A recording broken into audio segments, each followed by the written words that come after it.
In this problem, we are going to find out the attitude of the layers below the unconformity before second phase of deformation.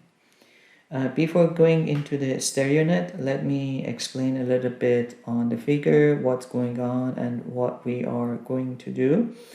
As you see, we have angular unconformity because the attitude of the layers above and below the unconformity are different, which means they have a different history of deformation. And for sure, the time that the older units was deforming, the younger units didn't even exist, right? So what happened if we go step by step? First of all, the gray units are deposited as a flat horizons. Then the tectonics played a role and deformed the area, and the units get tilted, and then went under the erosion, and angular unconformity is formed. And next step, the area was synced and the new deposits, okay, laid on top of the older units, which are the white units. And during that time, actually, these white units were flat horizons. And after that, the second phase of deformation took place and then deformed both younger and older units. In another word, the white units experienced only one phase of deformation, and gray units two phase of tectonics or two phase of deformation. So the question is asking us, remove the effect of the second phase of deformation and find out what was the attitude of the bedding after first phase of deformation. Let's move on to the Stereonet and see how we can work this problem out. Units about the unconformity, let me put the numbers here, is I'm gonna show about with A and is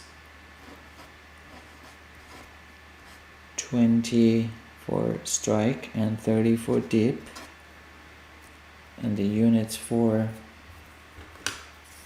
below the unconformity I'm going to show with B and is 325.26. So based on the direction and the figure that shows the north, I'm going to include southwest on this and southeast on this. I will show you at the end why I'm doing this. Alright, let's plot these two. A is 20, that's the strike, it's dipping towards southeast 30 degrees. So I rotate this and I place it along the north-south direction. I put the strike of the bed along the north-south of the Stereonet, and then from the southeast I'm gonna count 30 degrees from primitive circle to the center and then trace the great circle.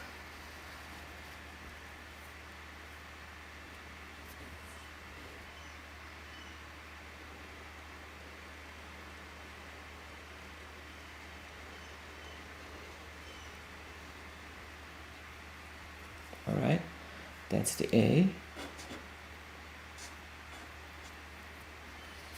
So B is 325. So either you can count that way, or you can say this is 360, 350, 340, 330, 325. It's here.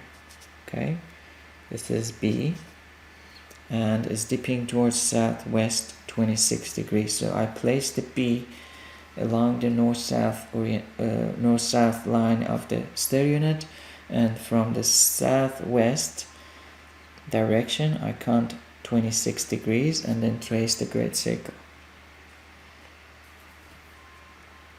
Okay, 10, 20, 26 is this one.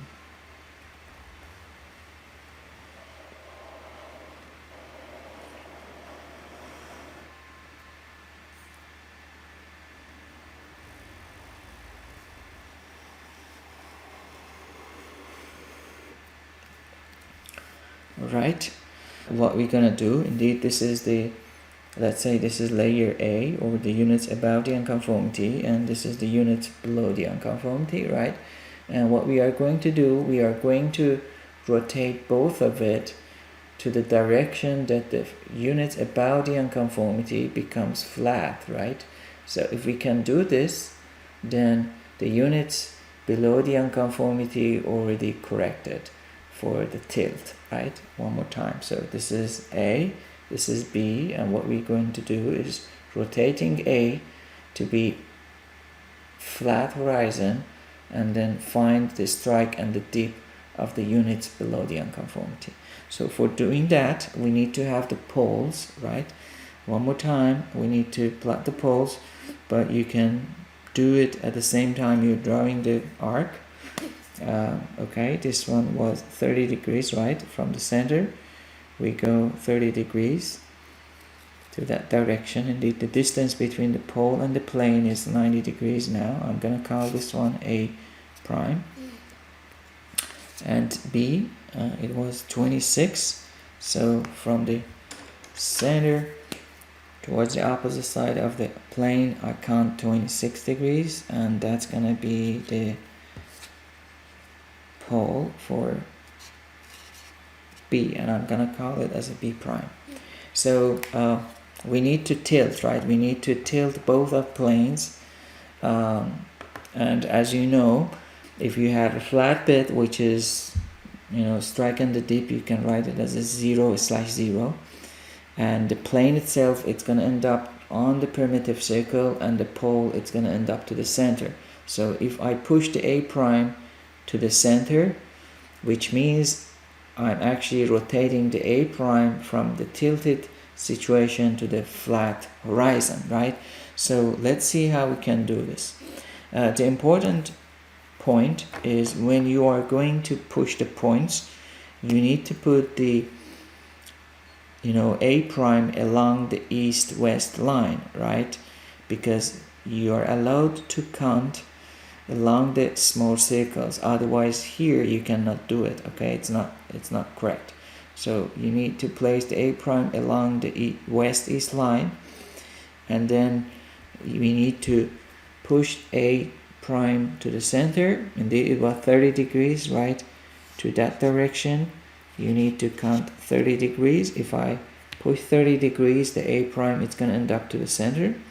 And you need to do the same for B prime, right? You need to push that direction 30 degrees. So let's do that. So we have 4, 14, 24, another 6 here. That's the corrected pole, right? Let's call it, you know, as a S, right? As a solution, right? I'm gonna put S prime here, and I need to find the profile plane to the S prime, right? So the profile plane again is 90 degrees off from this pole, and for doing that you need to place the S prime along the west-east line, right? And then count 90 degrees from the pole. It doesn't matter in which direction you go, because you're going to end up to the same situation, and then you can trace the great circle. Let's do that. Okay, from here to here we have 9 degrees, 19, 29, 39, 49, 59, 69, 79, 89, and that is the 90, right? So I need to trace this great circle here.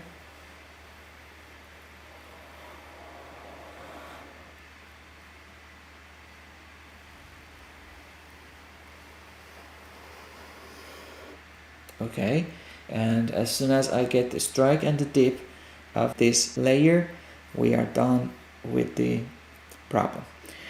All right, okay, so the strike is like this, right?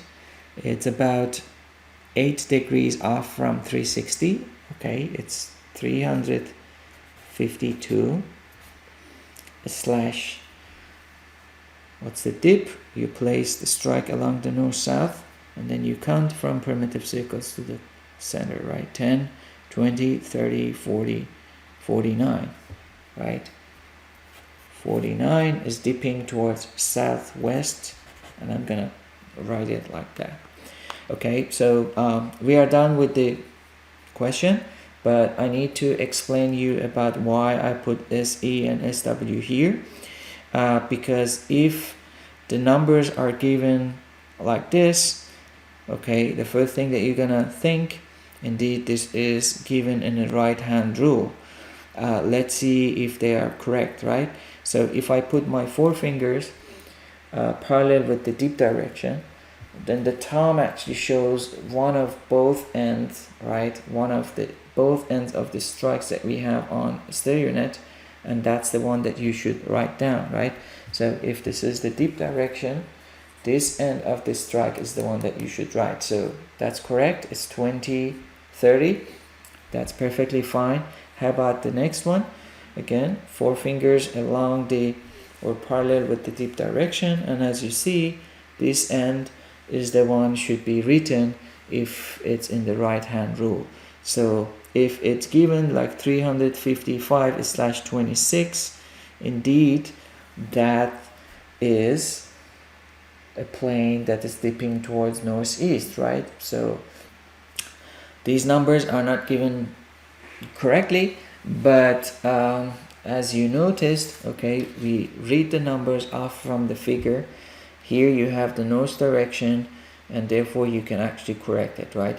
If you didn't have the image, in that case 355/26, you should assume that is the right hand rule convention, and your horizon actually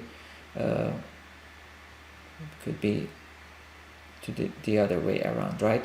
So if I'm going to write, okay, this one it's correct because I have SW and indeed it shows the deep direction, but if I'm gonna write it in the right hand rule, then I need to actually to pick this end, and I need to count, okay, the strike. That's about 172 degrees, right? It's 180 off from this. If you write 172/49, this is perfectly fine, and it's written in a right hand rule. All right, so we are done with this problem.